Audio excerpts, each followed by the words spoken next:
മുൻകൂർ ജാമ്യം നിഷേധിക്കപ്പെട്ട നടൻ സിദ്ദിഖിന്റെ കാര്യത്തിൽ പ്രത്യേക അന്വേഷണ സംഘം ഇനി എന്ത് ചെയ്യും? വളരെ നിർണായകമായ ചില പരാമർശങ്ങൾ ഹൈക്കോടതിയുടെ ഉത്തരവിലുണ്ട്. ഇന്ന് ജാമ്യം നിഷേധിച്ചുകൊണ്ട് കോടതി പറഞ്ഞിരിക്കുന്ന ചില വാചകങ്ങൾ വളരെ വളരെ പ്രധാനപ്പെട്ട വാചകങ്ങളാണ്. എന്നിരിക്കെ എന്ത് ചെയ്യും പ്രത്യേക അന്വേഷണ സംഘം? അനന്തകൃഷ്ണൻ ചേരുന്നു. അനന്തകൃഷ്ണൻ, സിദ്ദിഖിന്റെ അറസ്റ്റിന് യാതൊരു തടസ്സവുമില്ല, മുൻകൂർ ജാമ്യം നിഷേധിച്ചിരിക്കുന്നു, കോടതിയുടെ വിവേചനാധികാരം ഉപയോഗിച്ച് ജാമ്യം നൽകേണ്ട വിഷയമല്ല എന്ന് ഉത്തരവ് വ്യക്തമാക്കുന്ന സാഹചര്യത്തിൽ അറസ്റ്റ് എന്ന കാര്യത്തിലേക്ക് തന്നെയാണോ അന്വേഷണ സംഘം പോകുന്നത്? അതോ സിദ്ദിഖ് സുപ്രീം കോടതിയിൽ പോയി മുൻകൂർ ജാമ്യം കിട്ടുന്നുണ്ടോ എന്നത് വരെ വെയിറ്റ് ചെയ്യാൻ അന്വേഷണ സംഘം തയ്യാറാവുമോ? അഭിലാഷ്, ഹൈക്കോടതി മുൻകൂർ ജാമ്യാപേക്ഷ തള്ളിയതോടെ നടൻ സിദ്ദിഖിനെതിരായ ബലാത്സംഗ കേസിൽ ഇനി നടപടിക്രമങ്ങൾ വൈകിപ്പിക്കേണ്ട എന്നുള്ള ഒരു തീരുമാനത്തിലേക്കാണ് അന്വേഷണ സംഘം എത്തിയിരിക്കുന്നത്. ക്രൈംബ്രാഞ്ച് ADGP ആണ് സ്പെഷ്യൽ ഇൻവെസ്റ്റിഗേഷൻ ടീമിൻ്റെ മേധാവി. അദ്ദേഹം അന്വേഷണ സംഘത്തിന് നൽകിയിരിക്കുന്ന നിർദ്ദേശം നടൻ സിദ്ദിഖിൻ്റെ അറസ്റ്റ് ഉടൻ തന്നെ രേഖപ്പെടുത്താനാണ്. സിദ്ദിഖിനെ എത്രയും വേഗം കണ്ടെത്തി അറസ്റ്റ് രേഖപ്പെടുത്താനുള്ള നിർദ്ദേശം ലഭിച്ചതോടെ ഇനി അന്വേഷണ സംഘത്തിന് മുന്നിൽ മറ്റ് നടപടിക്രമങ്ങൾ ഒന്നുമില്ല. സിദ്ദിഖിനെതിരെയുള്ള പരമാവധി തെളിവുകൾ, സാക്ഷിമൊഴികളൊക്കെ ശേഖരിച്ചിട്ടുണ്ട്. നേരത്തെ തന്നെ സിദ്ദിഖിനെ അറസ്റ്റ് ചെയ്യാൻ അന്വേഷണ സംഘം തീരുമാനിച്ചിരുന്നു. പക്ഷേ അപ്പോഴേക്കും മുൻകൂർ ജാമ്യാപേക്ഷയുമായി കോടതിയിൽ പോയിരുന്നു. കാരണം അത്രയേറെ ഈ ശക്തമായ തെളിവുകളും സാക്ഷിമൊഴികളും ഈ പരാതിക്കാരിയുടെ മൊഴിക്ക് അനുസൃതമായി ഉണ്ട് എന്നുള്ളതാണ് സിദ്ദിഖിൻ്റെ കേസിൽ സിദ്ദിഖിന് കുരുക്കായി മാറുന്ന വസ്തുത. അപ്പോൾ ഹൈക്കോടതി മുൻകൂർ ജാമ്യാപേക്ഷ തള്ളിയതോടെ ഇനി സിദ്ദിഖിൻ്റെ അറസ്റ്റ് മാത്രമാണ് അന്വേഷണ സംഘത്തിന് മുൻപിലുള്ള ഏക നടപടിക്രമം. കാരണം സിദ്ദിഖിനെ കസ്റ്റഡിയിലെടുത്ത് അറസ്റ്റ് രേഖപ്പെടുത്തി ചോദ്യം ചെയ്യണം. നിലവിലുള്ള മൊഴി, പരാതിക്കാരുടെ മൊഴി, അതിനൊപ്പം അതിനെ സാധൂകരിക്കുന്ന രീതിയിൽ അന്വേഷണ സംഘം ശേഖരിച്ചിരിക്കുന്ന തെളിവുകൾ, ഇത്രയും സംഗതികൾ മുന്നിൽ വെച്ചുകൊണ്ട് സിദ്ദിഖിനെ ചോദ്യം ചെയ്താൽ മാത്രമേ അടുത്ത കുറ്റപത്രം അടക്കമുള്ള നടപടികളിലേക്ക് പോകാൻ കഴിയൂ.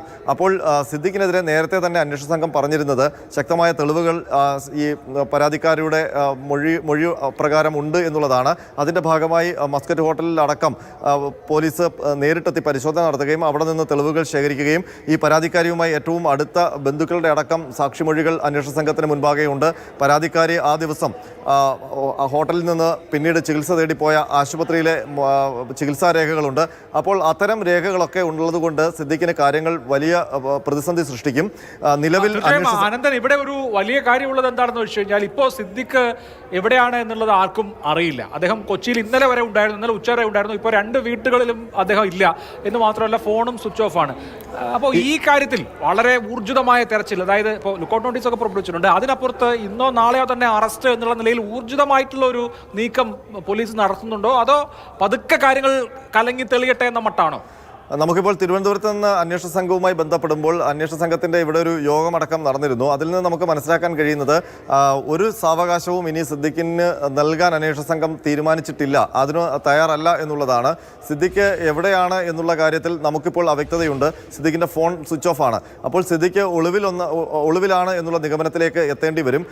സിദ്ദിഖിനെ കണ്ടെത്താൻ വേണ്ടി ഇപ്പോൾ തിരുവനന്തപുരത്ത് DIG അജിത ബീഗത്തിൻ്റെ ഓഫീസിൽ അന്വേഷണ സംഘത്തിൻ്റെ ഒരു യോഗം ചേർന്നിരുന്നു. തിരുവനന്തപുരത്തുള്ള അന്വേഷണ സംഘം, കാരണം ഹേമ കമ്മിറ്റി റിപ്പോർട്ട് അന്വേഷിക്കാൻ വേണ്ടി സ്പെഷ്യൽ ഇൻവെസ്റ്റിഗേഷൻ ടീമിനെ നിശ്ചയിച്ചിട്ടുണ്ടെങ്കിലും അതിൻ്റെ കീഴിൽ ഇപ്പോൾ നിലവിൽ രജിസ്റ്റർ ചെയ്തിരിക്കുന്ന കേസുകൾ അന്വേഷിക്കാൻ അതത് ഓഫീസർമാരെ ഉൾപ്പെടുത്തി മറ്റൊരു സംഘം കൂടിയുണ്ട്. അപ്പോൾ തിരുവനന്തപുരത്ത് സിദ്ദിഖിനെതിരായ ബലാത്സംഗ കേസ് മ്യൂസിയം പോലീസാണ് രജിസ്റ്റർ ചെയ്തെങ്കിലും ആ കേസ് ഇപ്പോൾ അന്വേഷിക്കുന്നത് സിറ്റി ക്രൈംബ്രാഞ്ചാണ്. സിറ്റി ക്രൈംബ്രാഞ്ച് ACPയുടെ നേതൃത്വത്തിലുള്ള സംഘമാണ്. അപ്പോൾ അതിലെ ഉദ്യോഗസ്ഥർ കൊച്ചിയിലേക്ക് പോയിട്ടുണ്ട്.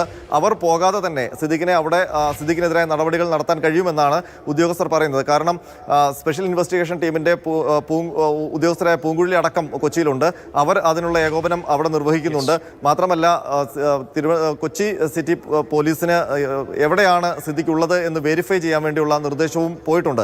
അപ്പോൾ സിദ്ദിഖിനെ അവിടെ കണ്ടെത്തുകയാണെങ്കിൽ അവിടെ കസ്റ്റഡിയിലെടുക്കുകയും അറസ്റ്റ് രേഖപ്പെടുത്തുകയും ചോദ്യം ചെയ്യുകയും ചെയ്യുന്നതിന് ബുദ്ധിമുട്ടില്ല. കാരണം സ്പെഷ്യൽ ഇൻവെസ്റ്റിഗേഷൻ ടീമിലെ ഉദ്യോഗസ്ഥർ അവിടെയുണ്ട്. അപ്പോൾ കാര്യങ്ങൾ വേഗത്തിലാണ് പോകുന്നത്. ഇവിടെ നിന്ന് ഒരു അന്വേഷണ സംഘത്തിലെ ഉദ്യോഗസ്ഥർ കൊച്ചിയിലേക്ക് പുറപ്പെട്ടിട്ടുണ്ടെങ്കിലും അവരവിടെ എത്തുന്നത് വരെ കാത്തു നിൽക്കേണ്ട ആവശ്യമില്ല. മറ്റ് നടപടികൾ അവിടെ പുരോഗമിക്കുന്നുണ്ട്. ഇവിടെ ഇപ്പോൾ അന്വേഷണ സംഘം ചെയ്തുകൊണ്ടിരിക്കുന്നത് സിദ്ദിഖിനെ അറസ്റ്റ് ചെയ്തു കഴിഞ്ഞാൽ കോടതിയിൽ ഹാജരാക്കാനുള്ള നടപടിക്രമങ്ങൾ, അതുമായി ബന്ധപ്പെട്ട കാര്യങ്ങളാണ് തിരുവനന്തപുരത്ത് തുടരുന്നത്. അപ്പോൾ പോലീസ് എന്തായാലും അന്വേഷണ സംഘം അലർട്ടിലാണ്. അറസ്റ്റ് എന്നുള്ളതിലേക്കാണ് അവരുടെ നീക്കം. പ്രദീപ് ജോസഫ് ഉണ്ട്. പ്രദീപ്, വളരെ രൂക്ഷമായ ചില പരാമർശങ്ങൾ ഇന്ന് ജാമ്യാപേക്ഷ തള്ളിക്കൊണ്ടുള്ള ഉത്തരവിൽ ഉണ്ട്. ബിൽക്കിസ് ബാനു കേസ് അടക്കം ചൂണ്ടിക്കാണിച്ച് ഈ അതിജീവിതയെ വ്യക്തിഹത്യ ചെയ്യരുത് എന്ന് കോടതി നിലപാട് പ്രഖ്യാപിക്കുന്നു എന്ന് മാത്രമല്ല, ഈ ഉയർന്നിരിക്കുന്ന ആരോപണം ഗ്രേവ് ആണ്, സീരിയസ് ആണ്, വളരെ ഗുരുതര സ്വഭാവത്തിലുള്ള ആരോപണമാണ് എന്ന് കൂടി കോടതി കാണുകയും ജാമ്യം കൊടുക്കാൻ കഴിയില്ല എന്ന് കോടതി നിലപാടെടുക്കുകയും ചെയ്തിരിക്കുകയാണ്. ഇത് ഒരു കുരുക്കാകും, അതല്ലെങ്കിൽ അറസ്റ്റിലേക്ക് പോകും എന്നുള്ള ഒരു നിലയിൽ തന്നെയാണോ അവിടെയും കാര്യങ്ങൾ? പക്ഷേ സിദ്ദിഖിന്റെ മുൻകൂർ ജാമ്യാപേക്ഷ തള്ളിക്കൊണ്ടുള്ള ഈ വിധി എന്ന് പറയുന്നത് സിദ്ദിഖിന് മാത്രമല്ല സംസ്ഥാന സർക്കാരിനും ഒരു വലിയ പ്രഹരം തന്നെയാണ് സൃഷ്ടിച്ചിരിക്കുന്നത്. കാരണം ഹേമ കമ്മിറ്റി റിപ്പോർട്ട് സമർപ്പിച്ചിട്ട് 5 വർഷമായിട്ടും എന്തുകൊണ്ട് ഈ റിപ്പോർട്ട് പൂഴ്ത്തിവെച്ചു, ഈ മൗനം തന്നെ ദുരൂഹമാണ് തുടങ്ങിയ കാര്യങ്ങളടക്കം ഹൈക്കോടതി ഈ മുൻകൂർ ജാമ്യാപേക്ഷ തള്ളിക്കൊണ്ടുള്ള ഉത്തരവിൽ വ്യക്തമാക്കുന്നുണ്ട്. മറ്റൊരു കാര്യം, സിദ്ദിഖിനെതിരായ പരാതിക്കാരിയെ അപമാനിക്കാനുള്ള സിദ്ദിഖിന്റെ അഭിഭാഷക കൂട്ടായ്മയുടെ ശ്രമത്തെ യാതൊരു കാരണവശാലും കോടതി അംഗീകരിച്ചിട്ടില്ല. ഇത്തരത്തിൽ ലൈംഗിക അതിക്രമത്തിന് ഇരയാകുന്ന സ്ത്രീ അവർ എത്ര അവരുടെ സ്വഭാവമോ അല്ലെങ്കിൽ പൂർവ്വകാലമോ ചെയ്യുകയല്ല വേണ്ടത്, മറിച്ച് അവർ അനുഭവിച്ച വേദനയാണ് അവർ പങ്കുവയ്ക്കുന്നത് എന്നാണ് ഹൈക്കോടതി ഇത് സംബന്ധിച്ചുള്ള നിരീക്ഷണത്തിൽ വ്യക്തമാക്കുന്നത്. മാത്രവുമല്ല, മുൻപ് സൂചിപ്പിച്ചതുപോലെ സുപ്രീം കോടതിയിലെ പ്രശസ്തമായ ചില വിധിവാചകങ്ങൾ കൂടി ഉച്ചരിച്ചുകൊണ്ടാണ് സിദ്ദിഖിന്റെ മുൻകൂർ ജാമ്യാപേക്ഷ ഹൈക്കോടതി തള്ളിയിരിക്കുന്നത്. മാത്രവുമല്ല, സിദ്ദിഖിന് ലൈംഗിക ശേഷി പരിശോധന അടക്കം നടത്തേണ്ടതുണ്ട്. കൂടാതെ വേഗമായി മാത്രം ഇത്തരത്തിൽ താൻ കുറ്റകൃത്യം ചെയ്തിട്ടില്ല എന്ന് സിദ്ദിഖ് സ്ഥാപിക്കാൻ ശ്രമിക്കുകയാണ് ചെയ്യുന്നത്. എന്നാൽ ഇത് സ്ഥാപിക്കാൻ ആവശ്യമായ കൂടുതൽ തെളിവുകൾ അദ്ദേഹത്തിന് കൈമാറാൻ സാധിച്ചിട്ടില്ല. ഈ സാഹചര്യത്തിൽ സിദ്ദിഖിന്റെ മുൻകൂർ ജാമ്യാപേക്ഷ തള്ളുകയാണ് എന്നാണ് കോടതി പറയുന്നത്. മാത്രവുമല്ല, ഇത്തരത്തിൽ ഈ ഹേമ കമ്മിറ്റി റിപ്പോർട്ട് പുറത്തു വന്നതിന് ശേഷം സിദ്ദിഖിനെതിരെ ഉയർന്ന മൊഴി പോലെ തന്നെ മറ്റ് നിരവധി പേരുടെ മൊഴികൾ പുറത്തു വരേണ്ടതുണ്ട്. ഇത്തരം കാര്യങ്ങളൊക്കെ വിശദമായി പരിശോധിക്കപ്പെടേണ്ടതാണ്. മാത്രമല്ല, ഒരു ഗുരുതരമായ കുറ്റകൃത്യം എന്നുള്ള നിലയിൽ യാതൊരു കാരണവശാലും മുൻകൂർ ജാമ്യം നൽകാനാവില്ല എന്നുള്ള വരികളോടുകൂടിയാണ് സിദ്ദിഖിന്റെ മുൻകൂർ ജാമ്യാപേക്ഷ ഹൈക്കോടതി തള്ളിയത്. അതേസമയം മുൻകൂർ ജാമ്യാപേക്ഷ ഹൈക്കോടതി തള്ളിയതിനു ശേഷം സിദ്ദിഖ് എവിടെയാണ് എന്നത് സംബന്ധിച്ച് അദ്ദേഹത്തിന്റെ അടുപ്പക്കാർക്ക് പോലും വലിയ വിവരമില്ല എന്ന് പറയേണ്ടിയിരിക്കുന്നു. അദ്ദേഹത്തിന്റെ 1-ലധികം മൊബൈൽ ഫോണുകൾ സ്വിച്ച് ഓഫ് ആണ്. കാക്കനാടിനടുത്ത് പടമുകളിലും കൂടാതെ ആലുവ കുട്ടമശ്ശേരിയിലുമാണ് അദ്ദേഹത്തിന് വീടുകളുള്ളത്. ഈ 2 വീടുകളിലും നിലവിൽ അദ്ദേഹമില്ല. ഇന്നലെ വരെ പടമുകളിലെ വീട്ടിൽ അദ്ദേഹം ഉണ്ടായിരുന്നു എന്നാണ് സൂചനകൾ പുറത്തുവന്നത്. എന്നാൽ നിലവിൽ അദ്ദേഹമില്ല. കൂടാതെ നെടുമ്പാശ്ശേരിയിലെ ഒരു ഹോട്ടലിൽ അദ്ദേഹം ഉണ്ട് എന്നുള്ള ചില സൂചനകൾ പുറത്തു വന്നിരുന്നു. എന്നാൽ അവിടെയും ഉണ്ടോ എന്നുള്ള കാര്യത്തിൽ ചില സംശയങ്ങൾ നിലനിൽക്കുന്നുണ്ട്. നെടുമ്പാശ്ശേരിയിലേക്ക് അദ്ദേഹം പോയത് എന്തിനാണ് എന്ന് വ്യക്തമല്ല. ഇനി എന്തായിരുന്നാലും വിമാനത്താവളം വഴി അദ്ദേഹത്തിന് സംസ്ഥാനത്തിന് പുറത്തേക്ക് പോവുക സാധ്യമല്ല. കാരണം ലുക്കൌട്ട് നോട്ടീസ് പുറപ്പെടുവിച്ച് കഴിഞ്ഞിരിക്കുന്നു. ഈ ഒരു സാഹചര്യത്തിൽ പോലീസ് സംഘത്തിന്റെ റഡാറിൽ അദ്ദേഹം ഉണ്ടോ ഇല്ലയോ എന്നത് മാത്രമാണ് അറിയേണ്ടത്. തീർച്ചയായും അത് വരുന്ന മണിക്കൂറുകളിൽ അറിയാൻ കഴിയും. ഉത്തരവിൽ വളരെ പ്രധാനപ്പെട്ട ചില പരാമർശങ്ങളുണ്ട്. ശ്രീ രാഹുൽ ഈശ്വർ, ഈ ഹേമ കമ്മിറ്റി റിപ്പോർട്ട് സർക്കാർ പൂഴ്ത്തിവെച്ചതിനെ ഏറ്റവും അധികം ന്യായീകരിച്ചുകൊണ്ടിരുന്ന ഒരാളാണ് താങ്കൾ. അത് സർക്കാരിന്റെ അവധാനത എന്നാണ് താങ്കൾ ആവർത്തിച്ച് പറഞ്ഞുകൊണ്ടിരുന്നത്. ആ അവധാനത പക്ഷെ കോടതിക്ക് ബോധ്യമായിട്ടില്ല കേട്ടോ. കോടതി പറയുന്നത്, although the expert committee submitted the report to the government in 2019, mysteriously the government maintained a sphinx-like silence for 5 years. Ultimately, it was only through the intervention of this court that the report saw the light of day. ഈ report വെളിച്ചം കണ്ടത് കോടതിയുടെ ഇടപെടലിലൂടെ മാത്രമാണ്. ദുരൂഹമായി കഴിഞ്ഞ 5 കൊല്ലം സർക്കാർ ഈ റിപ്പോർട്ടിൽ മൗനം പാലിച്ചു എന്ന ഗുരുതരമായ പരാമർശം സർക്കാരിനെതിരെ കോടതി നടത്തുകയാണ്. അവിടെ ഒരു വരി മാത്രം വളരെ ബഹുമാനപുരസരം 20-ാം പേജിലാണ് ഈ മിസ്റ്റീരിയസ്ലി എന്നുള്ള വാക്കുള്ളത്. അതിൽ കോടതിയുടെ ഇന്റർവെൻഷൻ കൊണ്ടാണ് വെളിയിൽ വന്നതെന്ന് പറയുന്നുണ്ട്. പക്ഷേ യഥാർത്ഥത്തിൽ പല മാധ്യമ പ്രവർത്തകർ, താങ്കളടക്കം നിങ്ങളടക്കമുള്ള മാധ്യമങ്ങൾ റൈറ്റ് ടു ഇൻഫർമേഷൻ അപ്ലൈ ചെയ്തിട്ടാണ് ഇത് വെളിയിൽ വന്നതെന്നുള്ളതാണ് അതിന്റെ വസ്തുത. ഒരു പക്ഷേ കോടതി അതിന്റെ സ്പിരിറ്റിൽ എടുത്തായിരിക്കും പറഞ്ഞത്. നമുക്കെല്ലാം അറിയുന്നത് പോലെ പല മാധ്യമങ്ങളാണ് റൈറ്റ് ടു ഇൻഫർമേഷൻ്റെ അടുത്ത് പോയത്. അതിനുശേഷമാണ് കോടതിയിൽ വന്നത്. അതുകൊണ്ട് മിസ്റ്റീരിയസ്ലി എന്ന വാക്ക് ഉപയോഗിച്ചിട്ടുണ്ടെന്ന കാര്യം സത്യമാണ്. പക്ഷേ സർക്കാരിന്റെ നയം ഈ കാര്യത്തിൽ ക്ലിയർ ആണെന്ന് തോന്നുന്നു. ഫ്യൂച്ചറിസ്റ്റിക് ആയിട്ടും സൊല്യൂഷൻ സെൻട്രിക് ആയിട്ടും നമുക്കൊരു കാര്യം വേണം. ഒരു സിനിമാ നവംബറിൽ നടത്തണം, നിയമം വേണം, നിലപാട് വേണം, നടപടികൾ വേണം. ആ പൊസിഷനിൽ നിന്ന് ഇത്രയൊക്കെ മാധ്യമ സമ്മർദ്ദം ഉണ്ടായിട്ടും സർക്കാർ മാറിയിട്ടില്ല എന്നൊരു കാര്യം കൂടെ ശ്രദ്ധിക്കണം.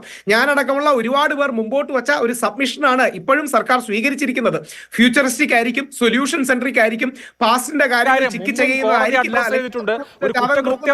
ഒരു കുറ്റകൃത്യം നടന്നാൽ ആ കുറ്റകൃത്യത്തിന്റെ പരിശോധനയാണ് വേണ്ടത്, അല്ലാതെ നയമുണ്ടാക്കലല്ല എന്ന് ഇതേ കോടതി തന്നെ പറഞ്ഞതാണ്. ഇന്നിപ്പോ കോടതി ഈ ഉത്തരവിലും ഹേമ കമ്മിറ്റി റിപ്പോർട്ടിൽ സർക്കാർ സ്വീകരിച്ച നിലപാട് നിരാകരിക്കുകയാണ്. ഈ ഉത്തരവ് ഇവിടെ മുൻകൂർ ജാമ്യം തേടി സിദ്ദിഖ് കൊടുത്തിട്ടുള്ള ഒരു ഹർജിയിന്മേലാണ് ഈ ഉത്തരവ്. യഥാർത്ഥത്തിൽ ഈ ഹേമ കമ്മിറ്റിയുടെ റിപ്പോർട്ടിന്റെ ഏതെങ്കിലും ശരിതെറ്റുകൾ പരിശോധിക്കുകയല്ല. എന്നിട്ട് പോലും ഹേമ കമ്മിറ്റി റിപ്പോർട്ടിൽ സർക്കാർ 5 വർഷത്തെ മൗനം പുലർത്തിയത് മിസ്റ്റീരിയസ് ആണെന്ന് കോടതി പറയുകയാണ്. എന്ന് പറഞ്ഞാൽ ആവർത്തിച്ച് ഇക്കാര്യത്തിൽ സർക്കാർ സ്വീകരിച്ചത് സ്ത്രീ വിരുദ്ധമായ സമീപനമാണ് എന്ന് പറഞ്ഞു വെക്കുക തന്നെയാണ്. അങ്ങനെയല്ല, അതിന്റെ തന്നെ അടുത്ത പാരഗ്രാഫിൽ പറയുന്നത് ഇതിന്റെ ലീഗാലിറ്റിയോ ഇല്ലീഗാലിറ്റിയോ ഗവൺമെന്റ് ഷെൽവിംഗ് ദ റിപ്പോർട്ട്, അത് ഇവിടുത്തെ division bench bench of the court ഭാവിയിൽ തീരുമാനിക്കും. അങ്ങനെയും കൂടെ പറയുന്നുണ്ട്. അതാണ് ഇതിന്റെ ബാലൻസ്.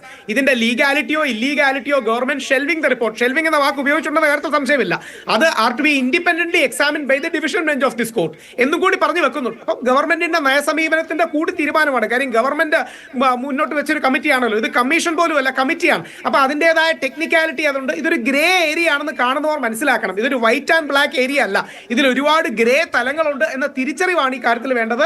അതുകൊണ്ട് ഡിവിഷൻ ബെഞ്ച് തന്നെ ഭാവിയിൽ ഇത് പരിശോധിക്കുമെന്ന് 21-ാം പേജിൽ ഇതേ പാരഗ്രാഫിന്റെ അടുത്ത വരികളിലും കൂടി എഴുതിയിട്ടുണ്ടെന്ന് സൂചിപ്പിക്കാൻ ഞാൻ ആഗ്രഹിക്കുന്നു. അല്ല, അതിനപ്പുറത്ത് രാഹുൽ ഈശ്വർ, ഇത് ഇപ്പോൾ ഹേമ കമ്മിറ്റി റിപ്പോർട്ട് പുറത്തു വന്നു. ഇപ്പോൾ ആ റിപ്പോർട്ടിൽ കോടതിയിലേക്ക് ആ റിപ്പോർട്ട് പോകുമ്പോൾ കോടതി ഈ റിപ്പോർട്ട് സമ്പൂർണ്ണമായി അന്വേഷണ സംഘത്തിന് കൈമാറി ആ റിപ്പോർട്ടിൽ പറഞ്ഞ കാര്യങ്ങളിലുള്ള വിലയിരുത്തൽ കൂടി നടത്തി അതിൽ ഗുരുതരമായ കുറ്റകൃത്യങ്ങളുണ്ടോ എന്ന് പരിശോധിക്കാൻ SIT-യോട് ആവശ്യപ്പെട്ടിരിക്കുകയാണ്. SIT ആ പരിശോധന നടത്തുകയാണ്, അതിൻ്റെ നടപടിക്രമങ്ങൾ നടത്തുകയുമാണ്. അതിൽ ഇപ്പോൾ പല തലങ്ങളുണ്ട്. അതായത് കേസ് എന്നുള്ള കാര്യമായിരുന്നുവെങ്കിൽ ആളുകൾക്ക് പരാതി നൽകിയാൽ മതിയായിരുന്നല്ലോ, ഒരു കമ്മിറ്റിക്ക് മൊഴി കൊടുക്കേണ്ടിയിരുന്നില്ലല്ലോ, അവരെ വീണ്ടും വിളിപ്പിച്ച് ഇനി മൊഴി എടുപ്പിക്കുക തുടങ്ങിയ കാര്യങ്ങൾ അവർക്ക് തന്നെ ഉള്ള ഒരു ടോർച്ചർ അല്ലേ തുടങ്ങിയ വാദങ്ങളൊക്കെ ഉണ്ടെങ്കിലും നോക്കൂ, ഈ ഹേമ കമ്മിറ്റി റിപ്പോർട്ടിൽ കൊടുക്കപ്പെട്ട മൊഴികളുടെ അടിസ്ഥാനത്തിൽ ഇപ്പൊ പുറത്തു വരാത്ത പരാതികളിലേക്ക് കൂടി അന്വേഷണം പോവുകയും ആ അന്വേഷണം പുരോഗമിക്കുകയും ചെയ്യുകയാണ്. അങ്ങനെയുള്ള ഘട്ടത്തിലാണ് സർക്കാർ ഈ റിപ്പോർട്ട് പൂഴ്ത്തിയത് മിസ്റ്റീരിയസ് ആണ് എന്ന് കോടതി പറഞ്ഞു. അവസാനം വന്ന വാർത്ത 53 അത്തരത്തിലുള്ള പരാതികളിൽ 20 പരാതികളാണ് ഗൗരവ സ്വഭാവം ഉള്ളതെന്നും അതിൽ SIT വളരെ സത്വരമായി അന്വേഷിച്ചുകൊണ്ടിരിക്കുന്നതാണ്. മാതൃഭൂമിയിൽ തന്നെ ഞാൻ കേട്ടതാണ്. അങ്ങനെ 53 പരാതികളുണ്ട്, അതിൽ 20 പരാതികൾ അന്വേഷിക്കുന്നു. അപ്പോൾ തന്നെ ഒരു കാര്യം പൊതുജനങ്ങൾ ശ്രദ്ധിക്കണം, 53-ൽ 20 മാത്രമേ ഗൗരവ സ്വഭാവം ഉള്ളതുള്ളൂ. 53-ൽ 33 എണ്ണം ഗൗരവ സ്വഭാവം ഇല്ലാത്തതാണ് എന്നും കൂടി അതിനർത്ഥമുണ്ട്. 20 എണ്ണത്ത് സീരിയസ് ആണെന്ന് പറഞ്ഞാൽ 33 എണ്ണം, അതായത് ഏകദേശം ഒരിരട്ടി എണ്ണത്തിന് സീരിയസ്നെസ് ഇല്ല.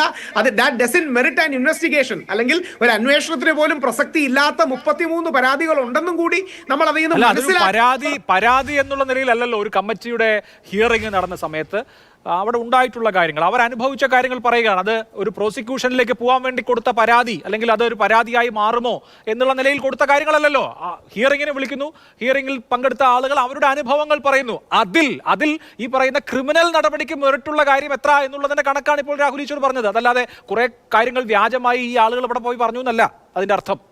അല്ല, അങ്ങനെ ആവണമെന്നില്ല. പക്ഷേ ആ 33 എണ്ണം ആ രീതിയിൽ ക്രിമിനൽ സ്വഭാവമുള്ളതല്ല എന്നും കൂടി നമുക്ക് അനുമാനിച്ചൂടെ? 53-ൽ 20 എണ്ണമാണ് ക്രിമിനൽ സ്വഭാവമുള്ളതും അന്വേഷിക്കണമെന്നും പറഞ്ഞാൽ 53-ൽ 20 ഉള്ളൂ എങ്കിൽ ബാക്കി 33 എണ്ണം ക്രിമിനൽ സ്വഭാവമുള്ളതല്ല. ഒരു പക്ഷേ ധാരണയോ തെറ്റിദ്ധാരണയോ കൺസെൻസസോ പിന്നീട് മാറിയതോ ഒക്കെ എന്നും കൂടെ അതിന് അർത്ഥമുണ്ട് എന്ന് നമ്മൾ മറക്കരുത്. അവിടെയാണ് ഇതിലൊരു സെൻസ് ഓഫ് ബാലൻസ് മതി. നേരത്തെ മിനി മാഡം എന്നെ വിമർശിച്ച് ഞാൻ സ്വീകരിക്കുന്നു. ഞാനത് പൂർണ്ണമായിട്ട് മിനി മാഡത്തെ പോലെ സീനിയർ അഡ്വക്കേറ്റ് പറഞ്ഞതിനെ സ്വാംശീകരിച്ച് ആ നിർദ്ദേശ വിമർശനം ഉൾക്കൊണ്ട് പറയുന്നു. ആ ഒരു ബാലൻസ് എനിക്കും വേണം. ഇതേ ബാലൻസ് മറുവശത്തെ ആൾക്കാർക്കും കൂടി വേണം. കാര്യം മറുവശത്ത് നിൽക്കുന്ന ഒരു മനുഷ്യരാണ്. പുരുഷന്മാരായോണ്ട് അവർ മനുഷ്യന്മാരല്ല എന്ന് നമ്മൾ കണക്കാക്കരുത്. പുരുഷന്മാരായി പോയതുകൊണ്ട് അവർ മനുഷ്യന്മാരല്ല. സ്ത്രീകൾക്ക് ബഹുമാനം കൊടുക്കണം, പുരുഷന്മാർക്ക് ബഹുമാനം കൊടുക്കണ്ട എന്നതിനർത്ഥമില്ല. അതുകൊണ്ട് പുരുഷനും ആ സ്പേസ് വേണം. എനിക്ക് ഒറ്റ റിക്വസ്റ്റേ ഉള്ളൂ, ശ്രീ സിദ്ദിഖിന് സുപ്രീം കോടതിയിൽ പോകാൻ അവസരം കൊടുക്കണം. ഇത് ശ്രീ സിദ്ദിഖിന്റെ ടീമിനോട് സംസാരിച്ചിട്ടല്ല ഞാൻ പറയുന്നത്. ഒരു പൗരൻ എന്ന നിലയിൽ, പൊതുസമൂഹം എന്ന നിലയിൽ ശ്രീ സിദ്ദിഖിന് ബഹുമാനപ്പെട്ട സുപ്രീം കോടതിയെ അപ്രോച്ച് ചെയ്യാൻ സമയം കൊടുക്കണം. SIT ആ സുപ്രീം കോടതിയുടെ സമീപനം നോക്കട്ടെ. അഥവാ സുപ്രീം കോടതി റിജക്ട് ചെയ്യുകയാണെങ്കിൽ എന്തായാലും അറസ്റ്റ് ചെയ്യേണ്ടി വരുമല്ലോ, സംശയമില്ല. പിന്നെ സിദ്ദിഖിന് പോകാനും സ്ഥലമില്ല. അതുകൊണ്ട് സുപ്രീം കോടതിയിൽ പോകാനുള്ള സമയം SIT ശ്രീ സിദ്ദിഖിന് കൊടുക്കണമെന്നുള്ളതാണ് പൊതുസമൂഹത്തിലെ ഒരു അംഗം എന്ന നിലയിൽ എനിക്ക് മുമ്പോട്ട് വെക്കാൻ പോലീസിനോടുള്ള, കേരള പോലീസിനോടുള്ള, ആഭ്യന്തര മന്ത്രാലയത്തോടുള്ള SIT-യോടുള്ള അഭ്യർത്ഥന. ഒരു കാര്യം കൂടി, ബ്യൂറോ ഓഫ് ഇമിഗ്രേഷനാണ് ലുക്കൌട്ട് സർക്കുലർ ഇഷ്യൂ ചെയ്യേണ്ടത്. ഓൾറെഡി എങ്ങനെയാണ് ഈ ലുക്കൌട്ട് സർക്കുലർ ഇന്ന് രാവിലെ വിധി വന്നതിന് ഉടനെ തന്നെ ഇഷ്യൂ ചെയ്തതെന്ന് എനിക്ക് മനസ്സിലാകുന്നില്ല. കാര്യം പോലീസ് അല്ല അത് ഇഷ്യൂ ചെയ്യുന്നത്, അത് ബ്യൂറോ ഓഫ് ഇമിഗ്രേഷനാണ്. അപ്പോൾ അനാവശ്യ തിടുക്കം കാണിക്കരുത്. ശ്രീ സിദ്ദിഖിന് കോടതിയിൽ പോകാനുള്ള, നിയമ സംവിധാനത്തിനടുത്ത് പോകാനുള്ള ഒരു സാവകാശം കൊടുക്കണം. തിടുക്കം പാടില്ല. തോക്കിനകത്ത് കയറി വെടിവെക്കാൻ പാടില്ല. ധൃതി പാടില്ല. ഈ തിടുക്കപ്പെട്ട ഒരു കാര്യങ്ങളും ചെയ്യരുത്. സിദ്ദിഖിന് പോകാനുള്ള ഒരു സ്പേസും സമയവും കൊടുക്കണമെന്ന് അഭ്യർത്ഥിക്കും. ശരി, അതാണ് അക്കാര്യത്തിൽ രാഹുൽ ഈശ്വറിന് പറയാനുള്ളത്. പക്ഷേ SIT സത്വര നടപടികളിലേക്ക് കടക്കുന്നു എന്നുള്ളതാണ് നേരത്തെ R അനന്തകൃഷ്ണൻ റിപ്പോർട്ട് ചെയ്ത കാര്യം. പ്രധാനപ്പെട്ട അന്വേഷണ ഉദ്യോഗസ്ഥർ AIG G പൂങ്കുഴലി അടക്കമുള്ളവർ കൊച്ചിയിൽ തന്നെ ഉണ്ട്. സിദ്ദിഖ് എവിടെ എന്നുള്ളതാണ് ഇനി ഉയരുന്ന ഒരു നിർണായകമായ സംശയം. അദ്ദേഹത്തിന് 2 വീടുകളാണ് എറണാകുളത്തുള്ളത്. എറണാകുളം നഗരമധ്യത്തിൽ കാക്കനാട് പടമുകളിൽ സിദ്ദിഖിന് വീടുണ്ട്, അതുപോലെ തന്നെ ആലുവയിൽ സിദ്ദിഖിന് വീടുണ്ട്. ഈ 2 വീട്ടിലും സിദ്ദിഖ് ഇപ്പോൾ ഇല്ല. അദ്ദേഹം ഉപയോഗിച്ചു വന്നിരുന്ന മൊബൈൽ ഫോണുകളെല്ലാം സ്വിച്ച്ഡ് ഓഫ് ആണ്. അപ്പോൾ ഈ സാഹചര്യത്തിൽ സിദ്ദിഖ് എവിടെ? അദ്ദേഹം ചില ഹോട്ടലുകളിൽ ഉണ്ട് എന്ന പരിശോധന നടത്തിയിരുന്നു. എന്നാൽ നെടുമ്പാശ്ശേരിയിലെ ഒരു ഹോട്ടലിൽ ഉണ്ട് എന്ന വിവരം അനുസരിച്ച് അവിടെ, എന്നാൽ അങ്ങനെ ഇല്ല, അദ്ദേഹം നെടുമ്പാശ്ശേരിയിൽ ആ പ്രസ്തുത ഹോട്ടലിൽ ഇല്ല എന്ന വിവരവും കൂടി ഇപ്പോൾ പുറത്തേക്ക് വരുന്നുണ്ട്.